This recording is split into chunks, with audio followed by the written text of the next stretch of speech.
Learn English the real way through stories, practice, and your voice. Every expert was once a beginner. Let's start speaking English today. In the heart of a war-torn land stood a single olive tree, old and strong, untouched by fire or bullets. Beneath it sat Layla, a young girl of barely 10, her clothes dusty, her eyes too tired for her age. She had lost everything: her home, her parents, her brothers. The world, it seemed, had forgotten her. One night, as bombs lit the sky and cries filled the air, Leela sat silently under the tree, clutching a torn doll. She looked up and said in a whisper, "If there is a God, I am alone. Am I still seen?" Silence answered. But the next morning, as the sun gently rose, something strange happened. A white dove, rare in this ruined land, flew down and landed beside her. It cooed softly. Layla smiled faintly, the first smile in weeks. She broke a piece of her stale bread and offered it to the bird. It ate peacefully, then flew to the sky, disappearing beyond the smoke. That day, a convoy of humanitarian workers arrived in the village. One of them, a nurse named Miriam, spotted Layla under the olive tree. She rushed to her, embraced her, and wept. "How long have you been here?" she asked. "I don't know," Layla replied. "But today, God sent a bird." Miriam took her hand. "Yes, my child, and he sent me too." Ela was given food, shelter, and a new home with Miriam, who would later adopt her. Years passed. Ela grew into a wise, compassionate woman, helping others through war and suffering. At every step of her journey, she remembered the moment under that olive tree. Not the moment of her pain, but the moment God answered. Not with thunder, not with miracles, but with a dove, a stranger, and mercy. God's mercy often arrives in the quietest ways, in the form of a bird, a stranger's kindness, or the strength to smile through tears. He never forgets his children, especially those who feel forgotten. In a small, forgotten village, nestled between barren hills and quiet skies, lived a man named Ramesh. He was known as a cruel and bitter soul.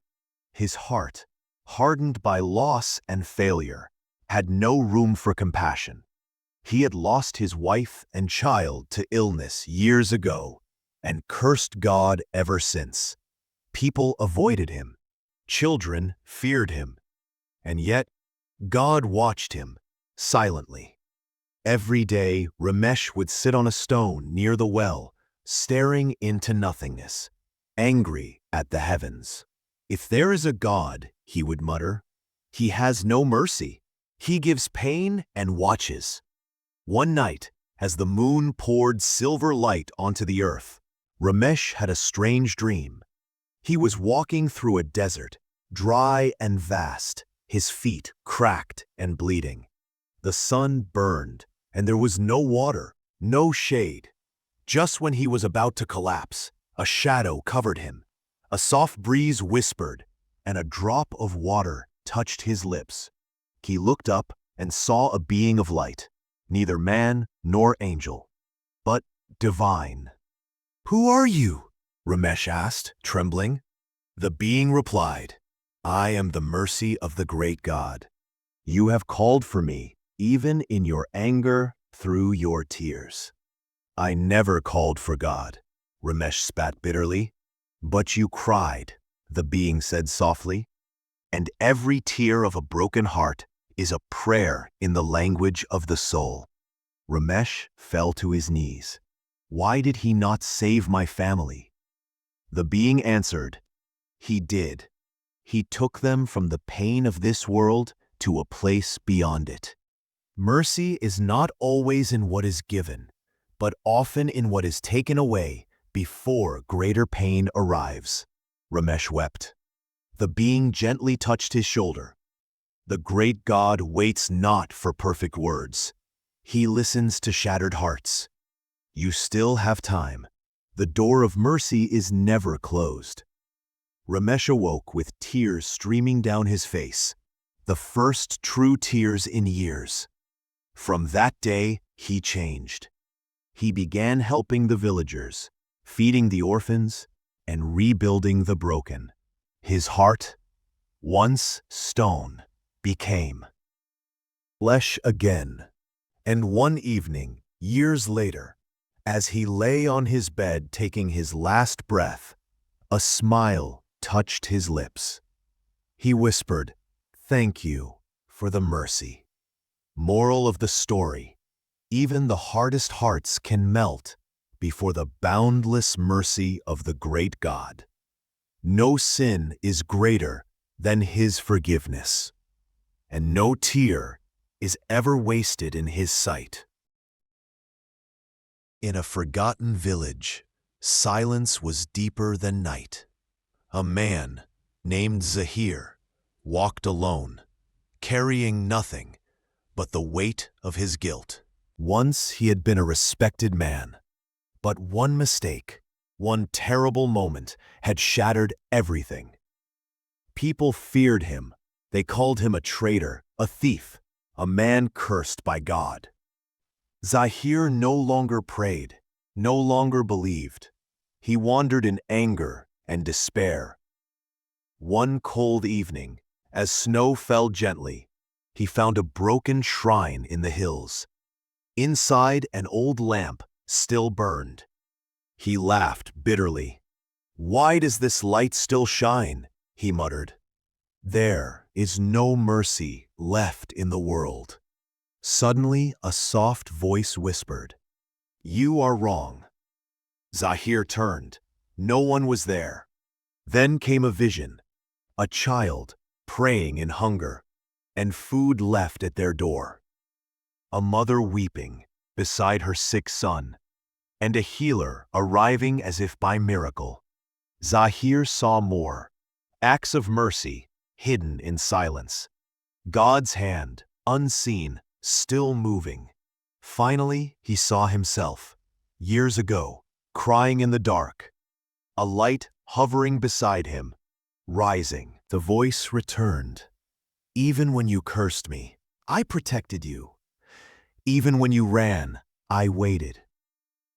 Zahir fell to his knees. For the first time in years, he wept, not in anger, but in regret. He returned to the village, not as a man of pride, but of repentance. He helped the sick. He fed the poor. Children smiled at him. Old enemies forgave him. Even the sky seemed brighter.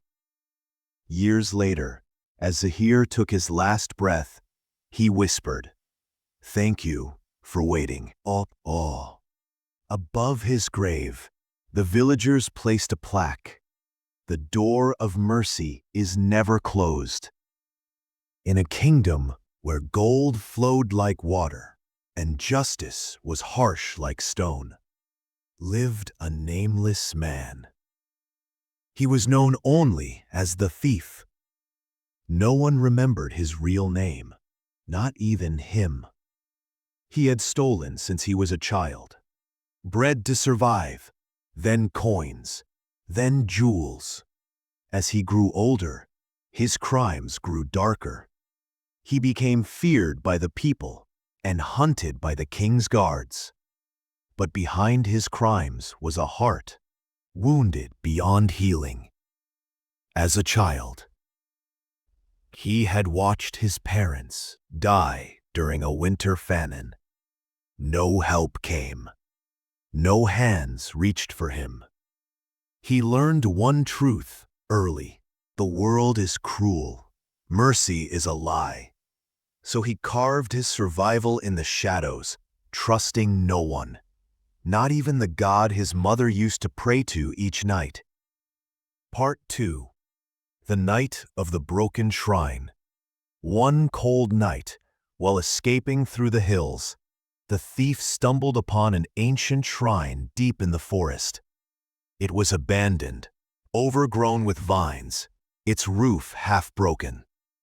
In its center stood an old brass lamp, still burning faintly with blue flame. Though no one had tended it in years. Strange, the thief muttered. What keeps this fire alive?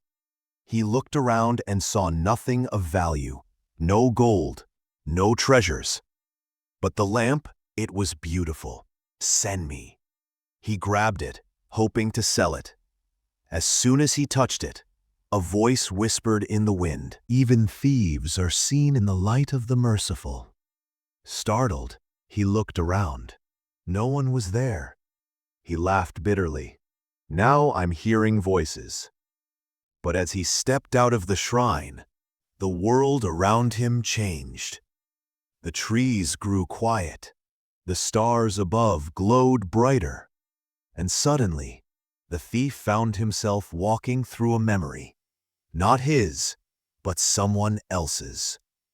He saw a child kneeling in hunger, praying for bread.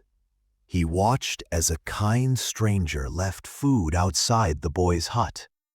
The child smiled and cried. Then the scene shifted. He saw a mother, weeping beside her sick daughter, praying to the great God.